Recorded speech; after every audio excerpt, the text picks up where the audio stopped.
Okay, so I've been talking this whole time, but OBS was not picking up my mic. Learning every single day.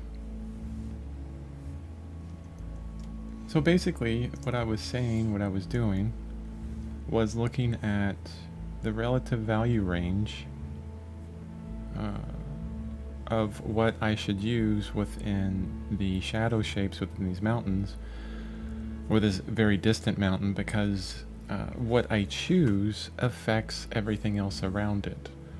If I choose a certain value for the dark side of this mountain, it has to be relative within the sky. You know, what the sky color is relative within the foreground, relative within everything around it.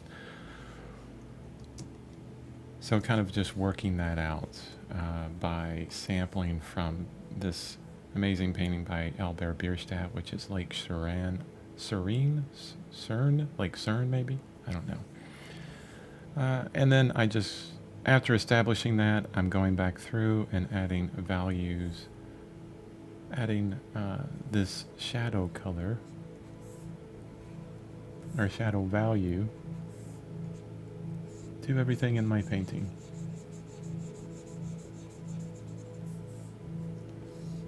I'm working with Krita.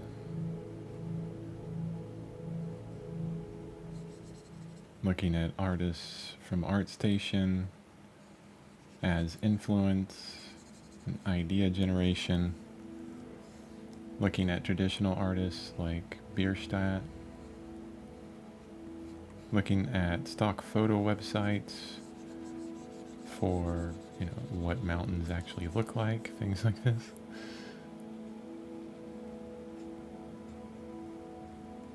Tell you what, I mean, it's not easy trying to understand what's going on when you're making up a mountain out of your head, or making up anything out of your head. It's even harder with figures.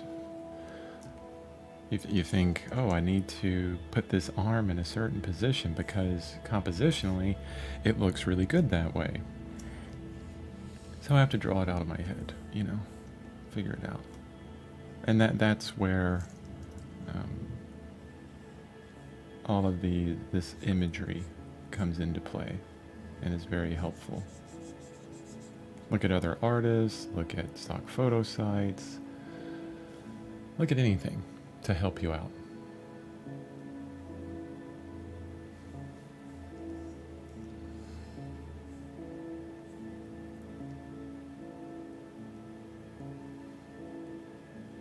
Let's see, I'm going to back up to see where I'm at on this.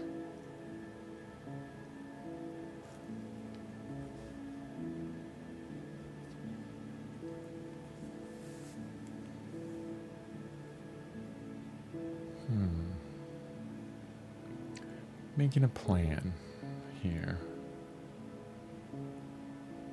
You know what, let's put the sky value in. I want to create a new layer. I'm going to go back to this Bierstadt painting, and I'm going to pick out the lightest portion of the sky, and I see it's that value. And I'm going to place this in.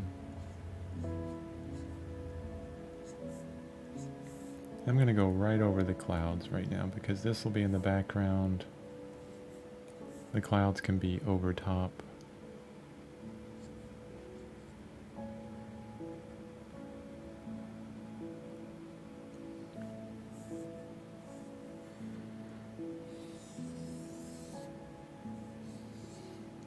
This is kind of like paint by number. But what's different about this cloud area is it's going to have a gradation, and it goes, you know, darker on top, lighter on bottom. So I want to capture that. I'm not going to worry about the shape of the mountain or anything. I can bring that back in after I'm done. Just kind of painting with a airbrush this huge area. And then I'm going to bring in a darker color.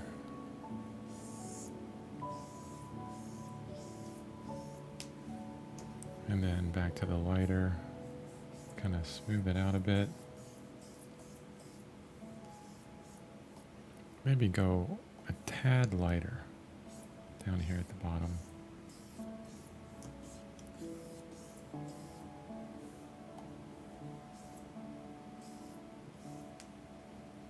There we go. Doesn't have to be absolutely perfect.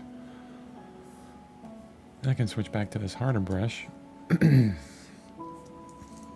Turn it into a eraser.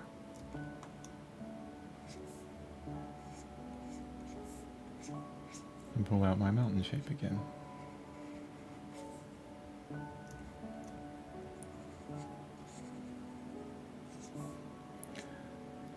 One thing, if you're doing this, that could help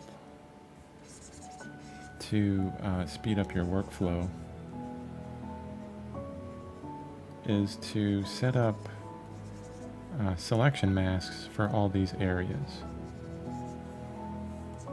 And when you do that, it would be easier to, you know, remove selection, select a whole area and hit delete, and then, you know, you've deleted a whole area in some way. Or I could do this. I mean, I've already blocked out that area.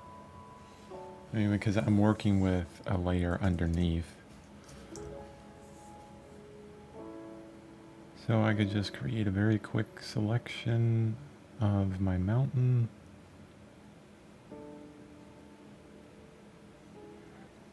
Because all that sky color is not going to go into the mountain itself.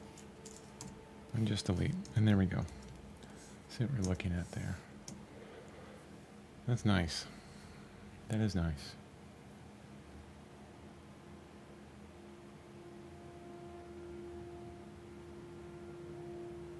I think I'm gonna add in, let me go back up to this value, back to my brush, select that, and I'm gonna make this dark here.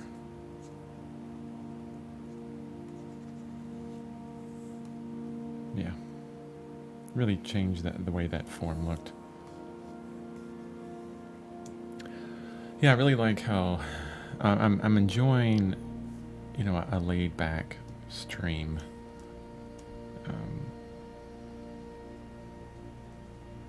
Well, painting time, basically. I'm not trying to sell you anything or yell at you or be super exciting in some way. I'm just laid back, just painting and having a great time doing it.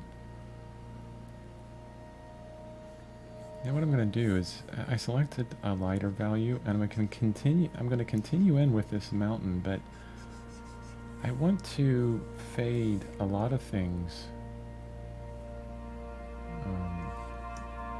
Like I actually want this to be a little bit lighter value, because it will be hit by the sun, but not as much, so the value is going to be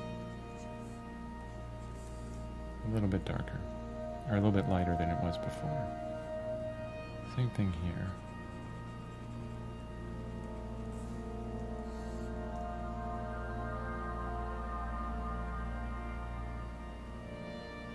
Yeah. And now I can, with that lighter value, which compared to the sky, it's, you know, it is darker still, I can begin working up the shadow areas in the further background.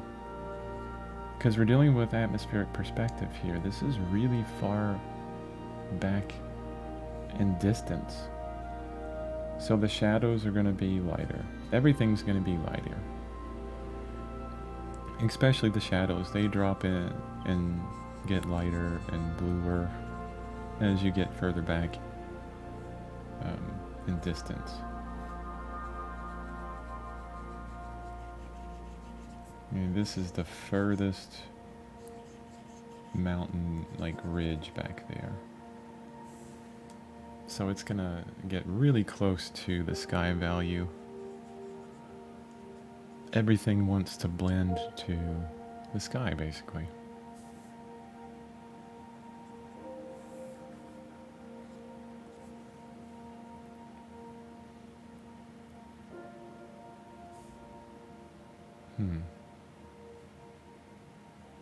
I'm trying to remember all of the details that I've created within this background here.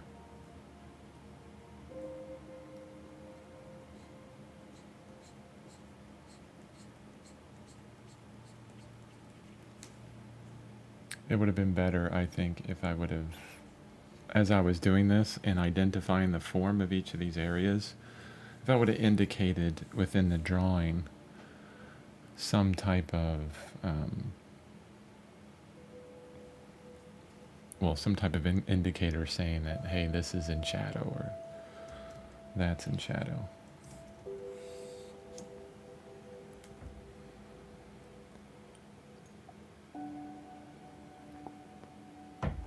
Because now, basically, I need to figure it all out again.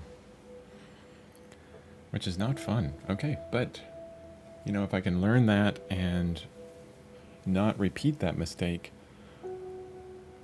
it's good.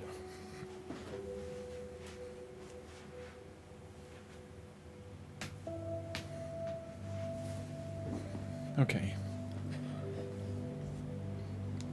Another thing I will do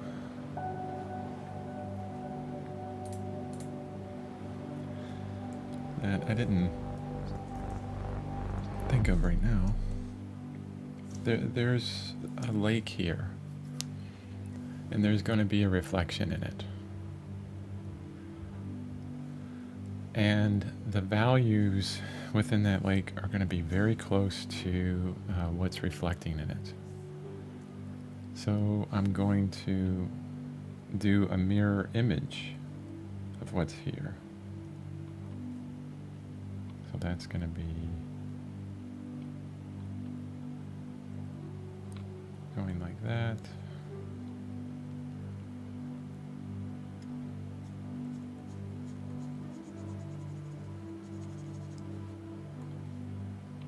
This one goes high.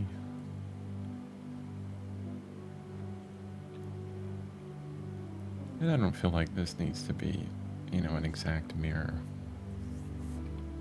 But you know what I can do? Because this this shadow shape is on a different layer and it's separated by everything, I could take it, this whole thing. Let's copy, paste.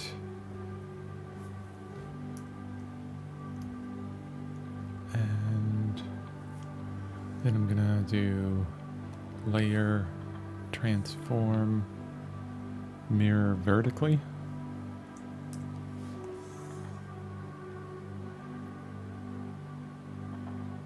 And I have my mirror done exactly. But it's not going to be exact. I mean, when things are reflected, it's not a perfect reflection. There's going to be some distortion. There's going to be some squishing involved.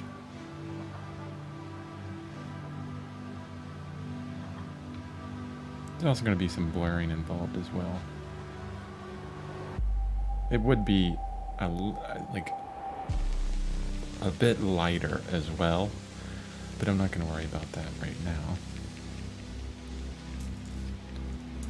So there's that, and then I can remove this extra piece that's back there, and I can do it again for this area.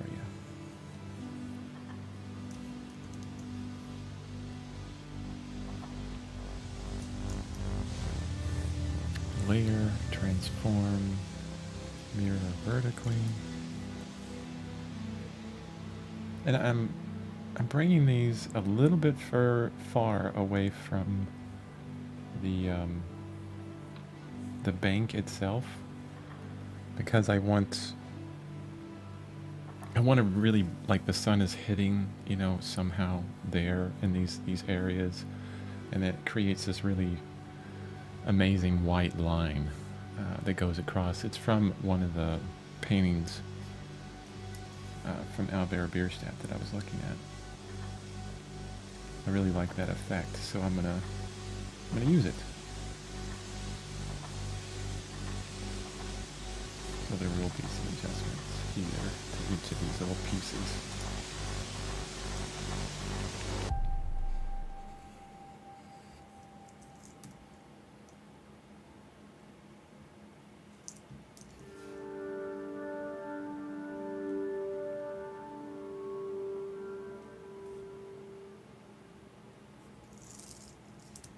But this can get me 90% there a lot faster.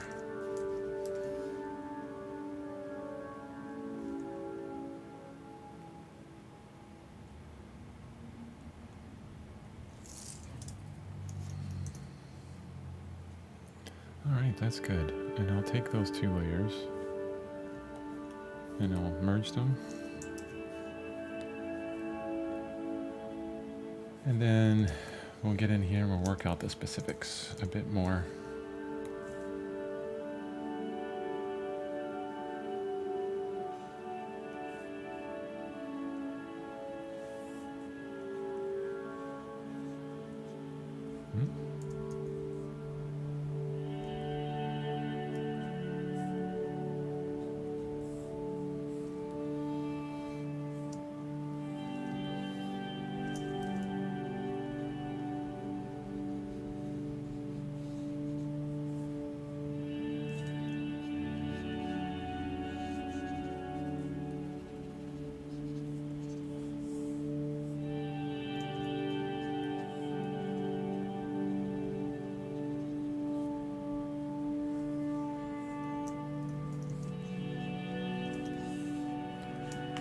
Yeah, that's good enough for establishing those values there. And what I could do is also take a brush like this, which does smudging.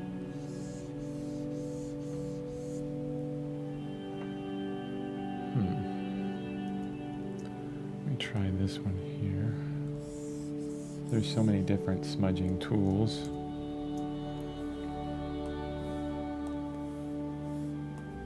Just one I have so many brushes, I have to search for them. Nope, not that one.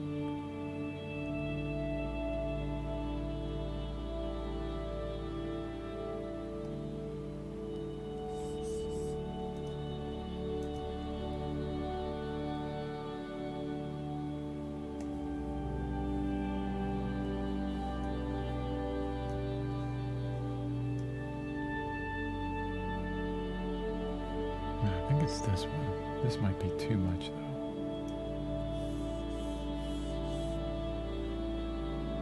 Yeah, maybe if I press a little, just really light.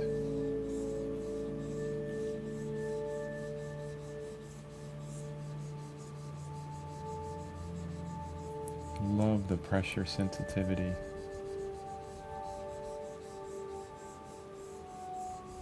That you can get within this.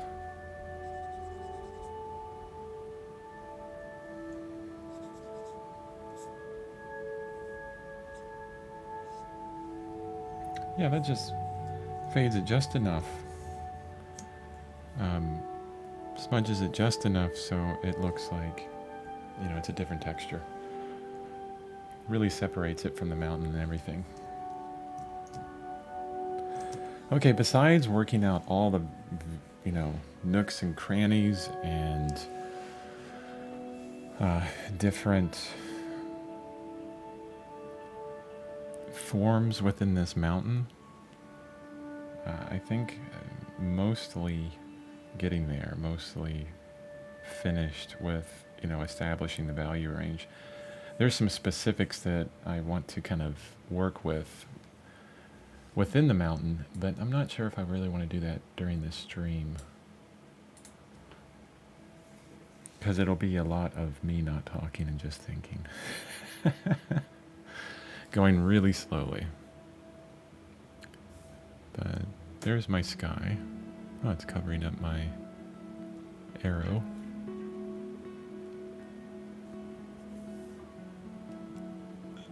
Now I want to create a layer for the clouds.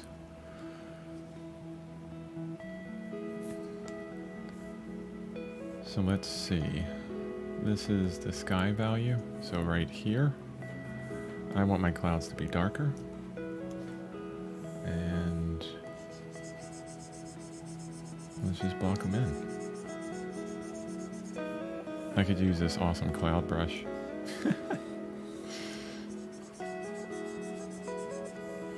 The problem with that is that, you know, I'm doing more just value here, just like in a study format. Just basic value. I don't need to worry about texture or anything right now. I barely need to worry about staying within the lines in most cases.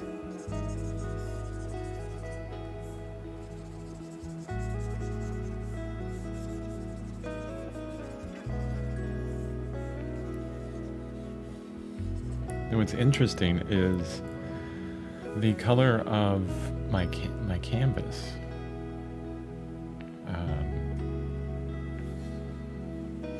Let me see, this color here. That's the color of the mountain, so I just kept that in there. There's actually no paint there. It's a very far background element. That's why my cloud is going over it.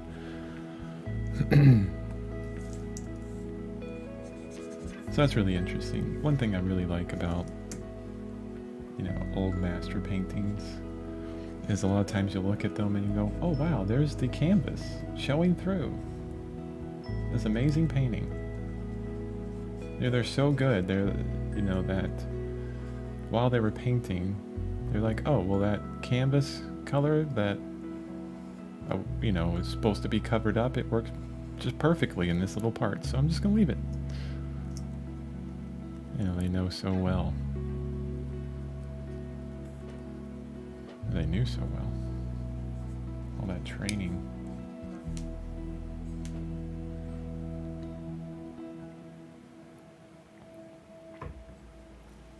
All right, that's looking really good, I think.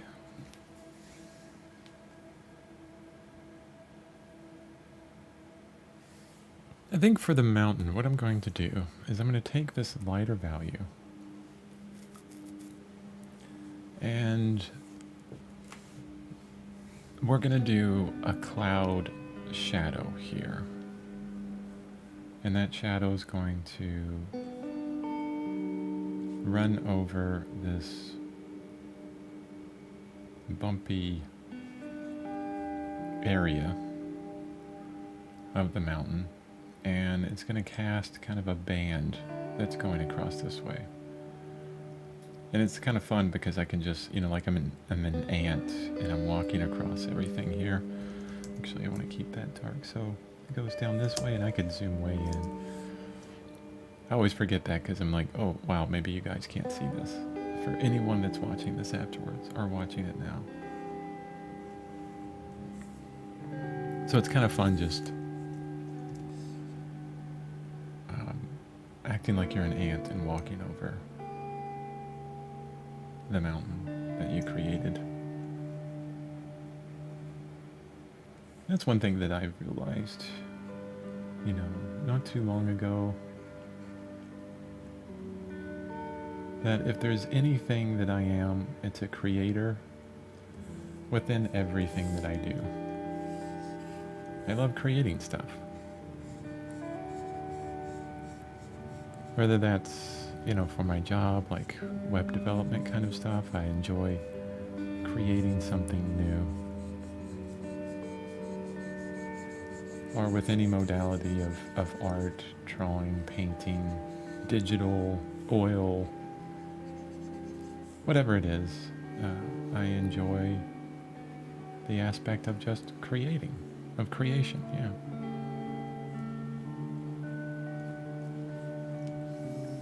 Okay, so where does it go in the background? Where does that shadow lead us? Let's say the shadow also casts on this big front plane, hits this thing here, and even hits the top up here a little bit. And right there. Whoop. Need a smaller brush.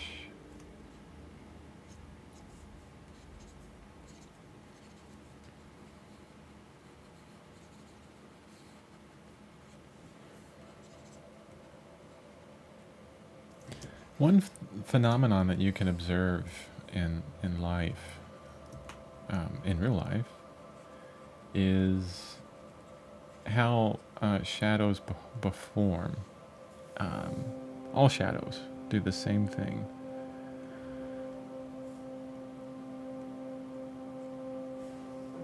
So if you look at, you know, any kind of light in your room or something, actually it's a lot easier to see this at night, next to street lights or light that's cast in a really far, you know, further distance across the, you know, the concrete or what have you. And what you'll notice is that the closer the shadow is to the object casting it, the sharper the edges will be. But the further away it gets, the softer the edges of the shadow will be. So this is a cloud, and I have these really hard edges on it. But in reality, what would happen is, you know, these edges would be really soft, because that cloud, not only is a cloud soft itself, you know, it doesn't have very hard edges, but, you know, it's really far away, so those edges of the shadows that it's casting are going to be even more soft. So soft, you know, just really softening out all of these edges that I created.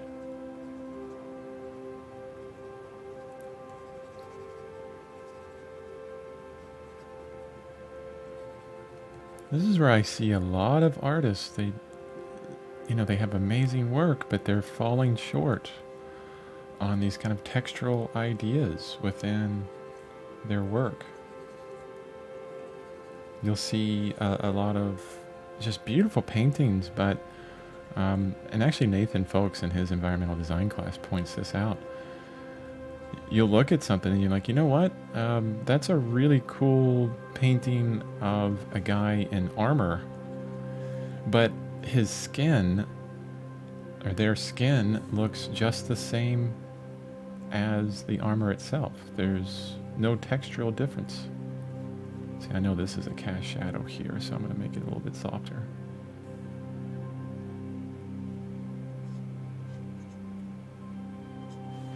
So getting those textural differences between the objects that you're painting is really important. This is a cast shadow as well, so soften that out.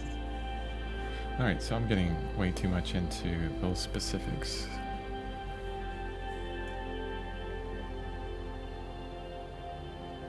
Yeah, that looks really good. I'm enjoying that.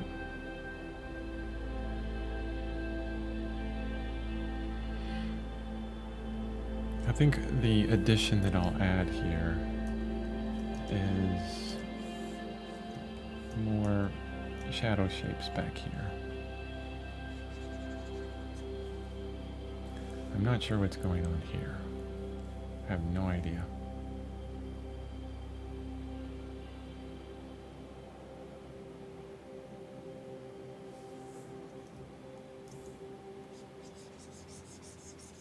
I'm going to give all of this the same color as this guy. Or the same value as this guy. It's way back there. We're going to blend in very closely. So just kind of pushing it back. Of course, all the lines that are in the drawing are going to bring that forward There is my line drawing. There it is. We can... Let's go 50% on the opacity for the lines. Let's see what that does to the whole thing. Yeah, I kind of lost some structure within that.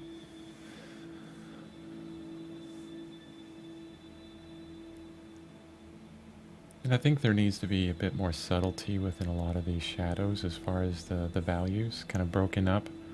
There's not a clear fade, especially between this value area here and back there. That's really good to actually see that.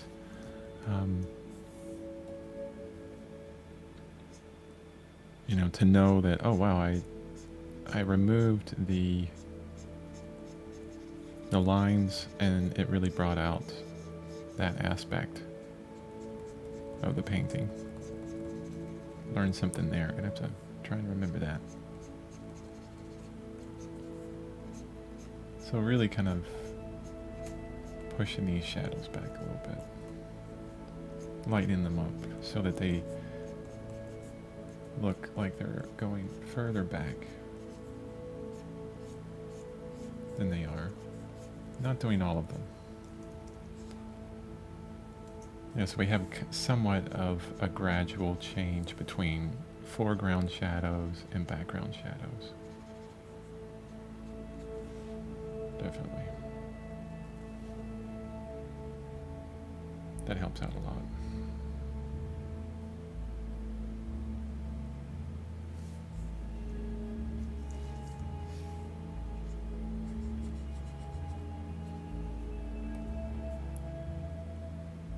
Oh, the bad thing is I just put that on my drawing layer. Oops.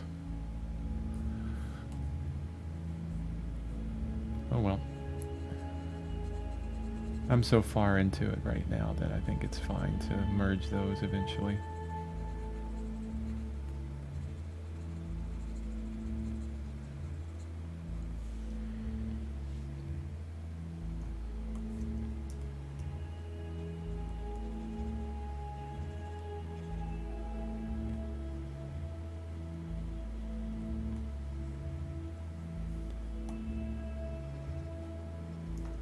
Sorry, I continue to work really small.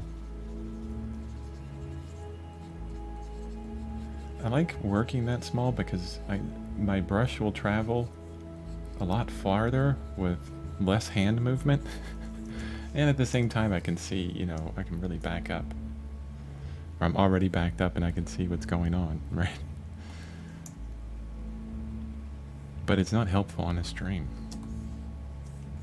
So that's why I zoom in, zoom out, zoom in, zoom out. Really kind of get an understanding of, you know, where this is, where you're painting at as a whole.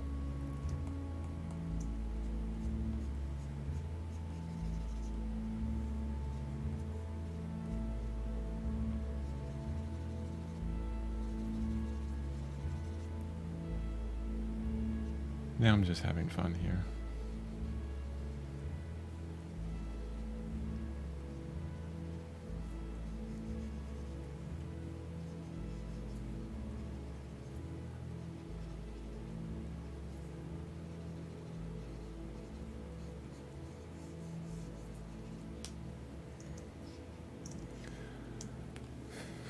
Okay, as far as value is concerned, I think I'm looking, well, pretty good, except for one thing. Let me see. Okay, that's my whole foreground area. What is this? That's that. What I want to do on this entire foreground area is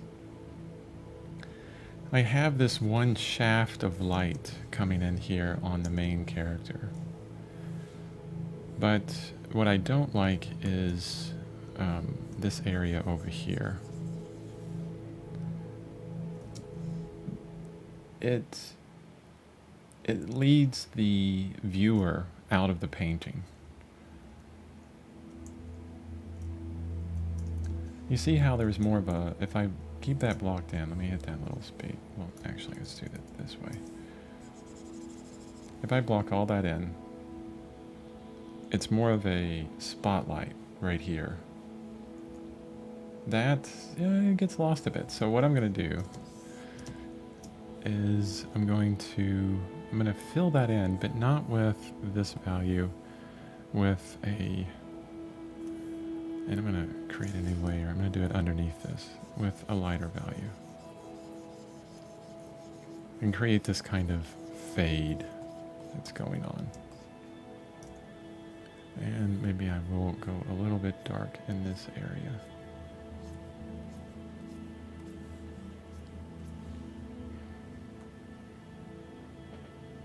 Now the problem with it is what I just did there is I made it vertical.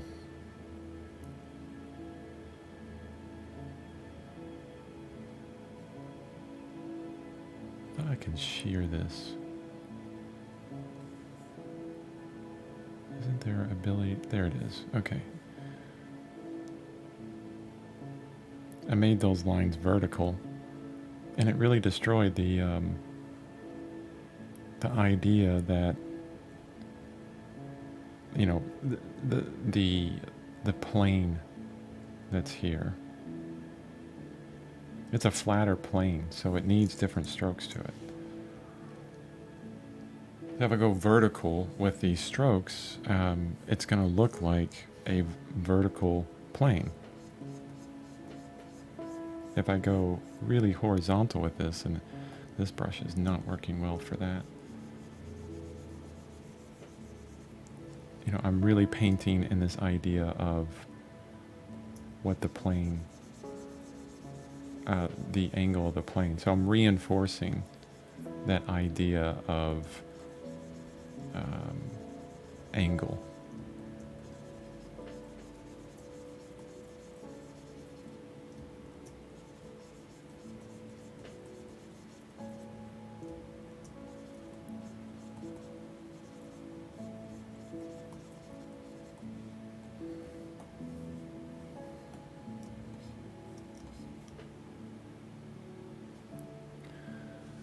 Oh, there's some spam.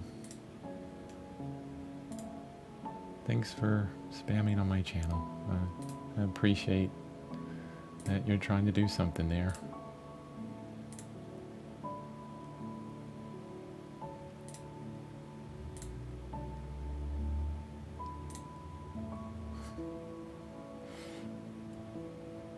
Okay. Bye-bye. Thanks for giving me some watch time.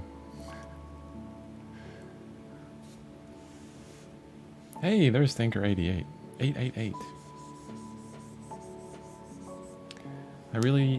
It really is fascinating to hear your thought process as you're painting. I appreciate it. Thank you. I'm glad you're here. This is the second time you're here. I appreciate you being here.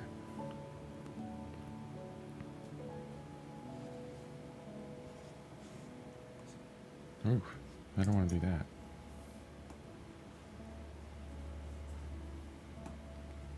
So it's a bit too, I still want to keep that light there, so there we go. So there's still a lot of work in this value, the value areas for, you know, little subtleties and value throughout the piece. Let me make it bigger so you can see it. I always forget that.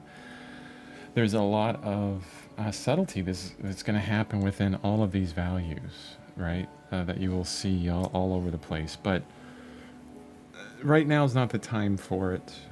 It will get to it very soon because I've established values everywhere. So now is the time to really kind of, you know, hone it down into its specifics in some way. And I feel like that's something that can be done with color, honestly.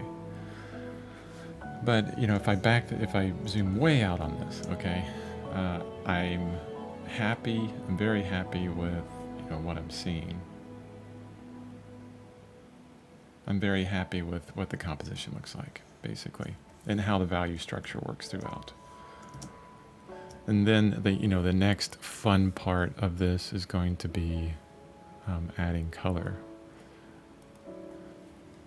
I'm going to rename this group drawing and value.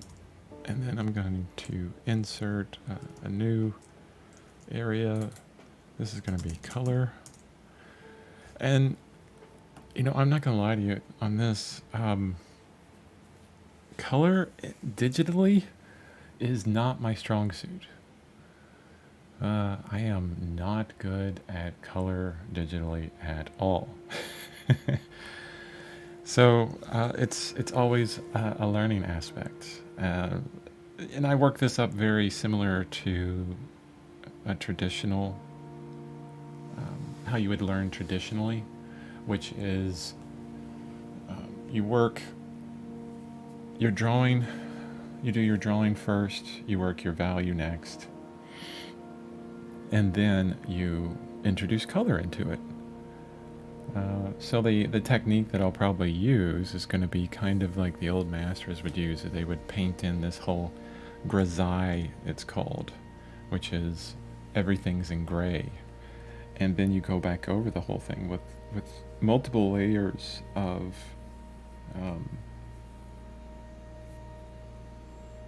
what do you call it? Oh goodness, my brain just died for this word, sorry. With multiple layers of glazes in color. So for example, I know that the mountain's going to be kind of this, let me go back to an infinity of values. The mountain is going to be, you know, probably around in this range. Maybe not so intense, I don't know. And so I'll use a brush, like a very light brush, and just start kind of glazing over everything. Just a light touch.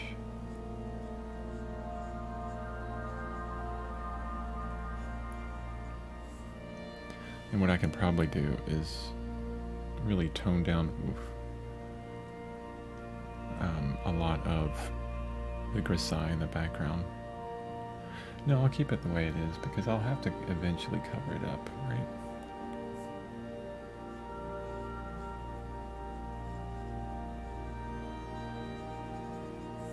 And this will slowly kind of transition into an intense type of orange color, reddish orange down here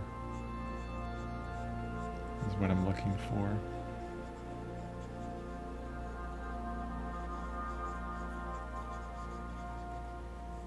As it goes down, because again, this is dawn or dusk that I'm looking at here, and so there's going to be this transition of light. Maybe it'll get darker.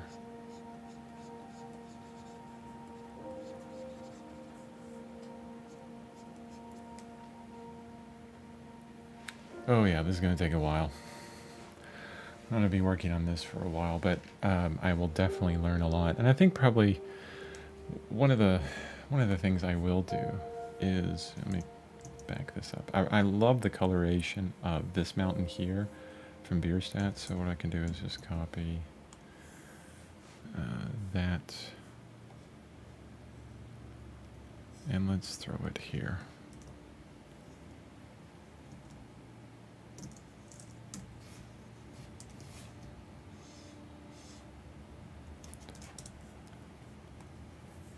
Was watching a tutorial from the great Craig Mullins, and he does this. He'll pull, you know, from paintings of the past, just pull like color notes in and just get ideas that way. And see how this kind of subtly goes into an orange, like a darker orange color, and then eventually into this red color down here. I am not being careful with the color at all right now.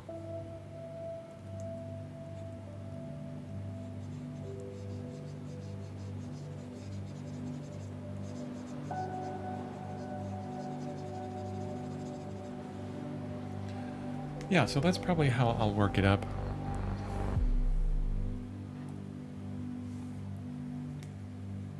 of starting from there, and then just going with it.